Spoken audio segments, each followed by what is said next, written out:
Today, we are doing my top 5 favorite villains for Marvel Champions, the card game.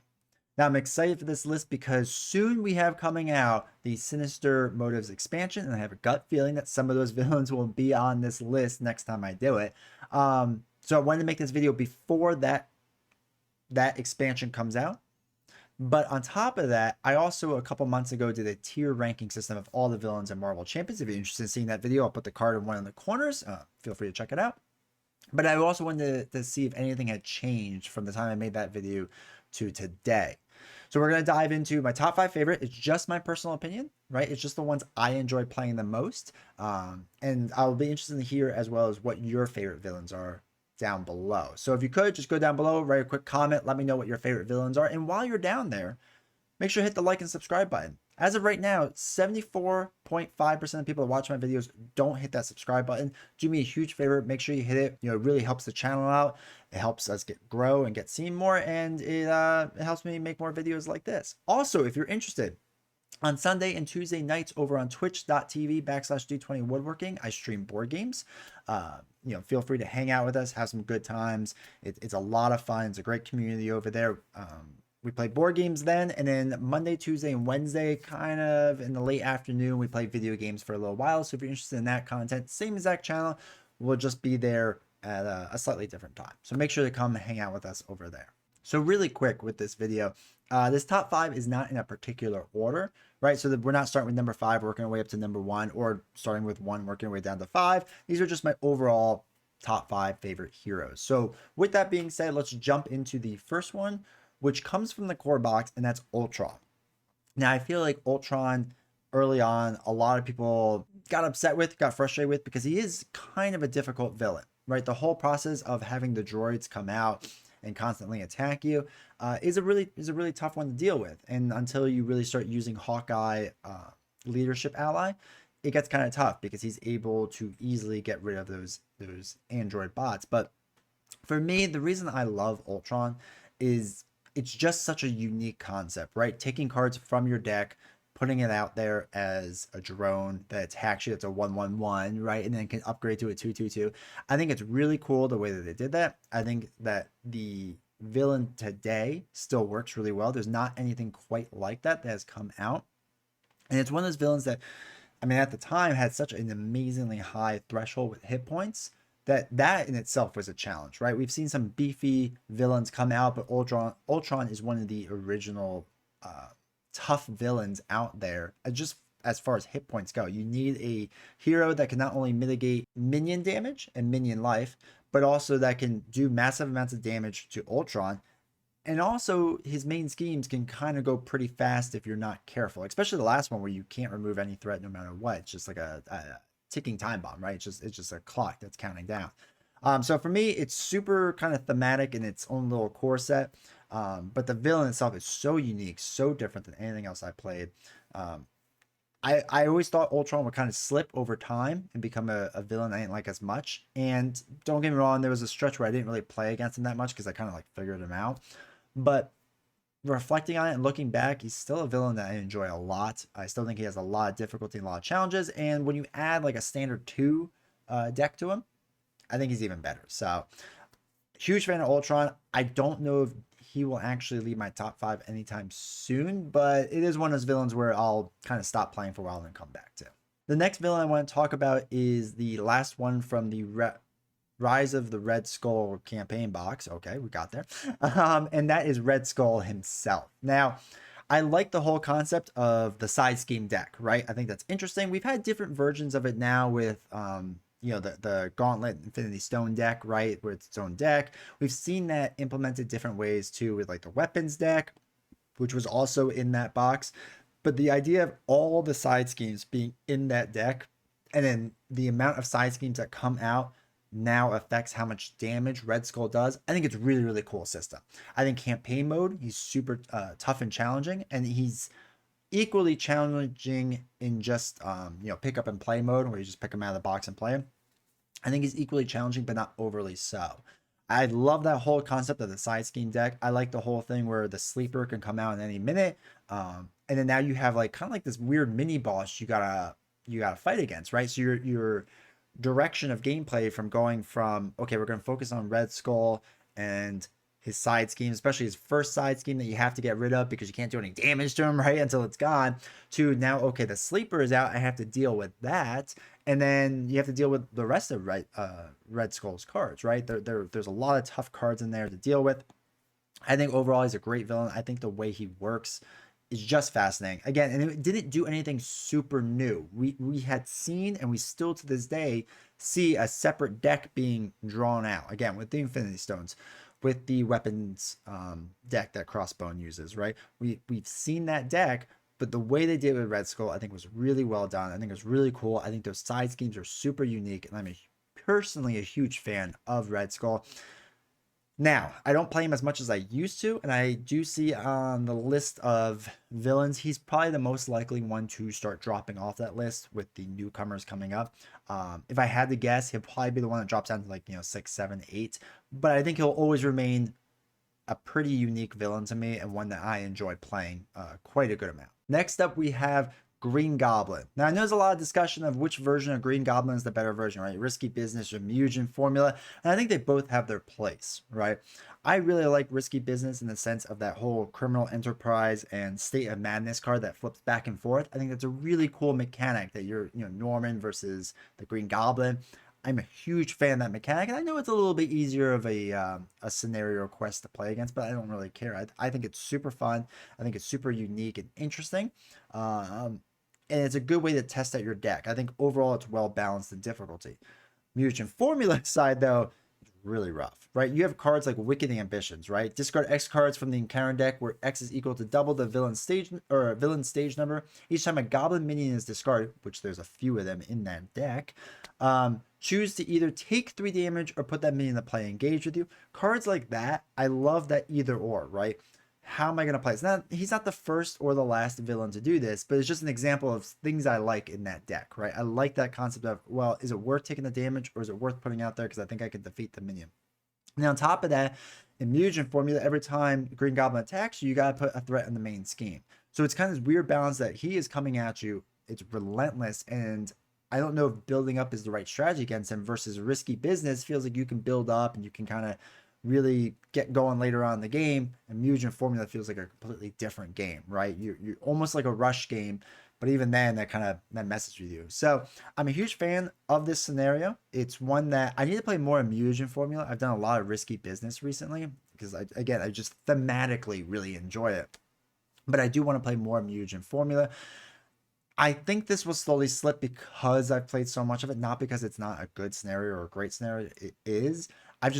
I think overplayed this scenario at this point. Now, the problem is with all the Spider-Man stuff coming out, I'm going to play the scenario even more. I just know that's going to happen. And that's why I think this will actually drop in my rankings, because I'm just going to play too much of it, right? Again, I love this scenario. I think it's fantastic. I think everyone should get it as one of the first packs they get for the the expansion villains.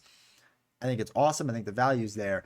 It's just, I predict this will slowly fall down my list just because of how much I've already played and how much more I know I'm going to play it. Next, I want to talk about one of the newest villains that have come out for the game, and that is the Hood. Now, when he first came out, I was a little worried. I didn't know if I would really like the way the Hood played, and I think there's 2 different ways of looking at this expansion pack. One, you can look at the villain himself and how he works, which I'll talk about in 1 second. But first, I want to talk about all the modular sets that come with the Hood.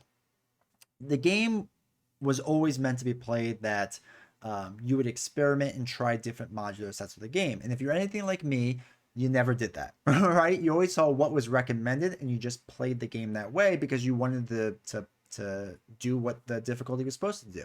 You didn't mess around with a lot of different things. You didn't try a lot of different things. You just played whatever was recommended to you.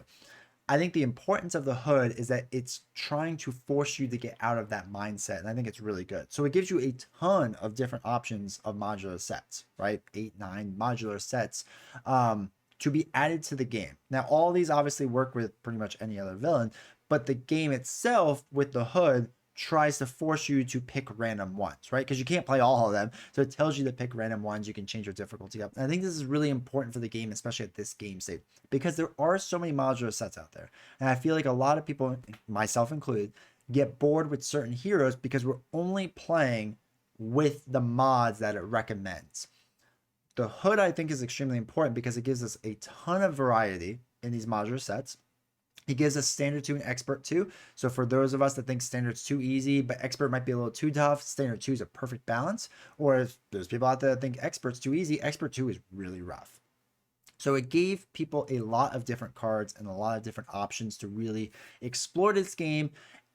And I think the other most important thing is it's helping get people in the mindset to mix and match modular sets for older villains. And I think that's kind of what the future of this game is going to be. You can see this with some of the release sets that they're putting in a modular set with a lot of the heroes to make it more thematic, to make it more interesting, because this is a huge core of the game. So that's part one of the reason why it's this villain is up on this list. The other part is the Hood himself. Now, what I like about the Hood is that he's kind of oddly weak when he starts off, right? He's just I believe a 1-1 if you're playing normal. And then even on stage 2, he's a 2-1. What makes him interesting is the way he gets cards out there on the table, right? So he has a special ability that basically you discard the top, I think it's usually always 2 cards, of the encounter deck, deal the first card discarded this way that does not belong to the Hood encounter set to yourself as a face-down encounter card. Now, obviously, with different ones, it changes. But the idea is it wants to get encounter cards out there, it kind of swarms you on that stuff. Then there are other attachments, such as the Hood's pistol, which there are 2 of, or the Hood's mantle, that beef up the Hood to make him even more difficult, right? So like on his face, I don't think the Hood is that difficult. It's all the modular sets that come with him that make him difficult, right? That can beef up his deck, make it either minion heavy, make it, scheme heavy, make it whatever. And this to me is the interesting aspect of the Hood, is that he can be kind of that villain that fills a lot of different gaps. If you want to play a villain that's super beefy, you can mix certain modulars to make him super beefy. Or if you want to play a minion heavy deck, you can do that with him, or a Thor, whatever, it doesn't matter.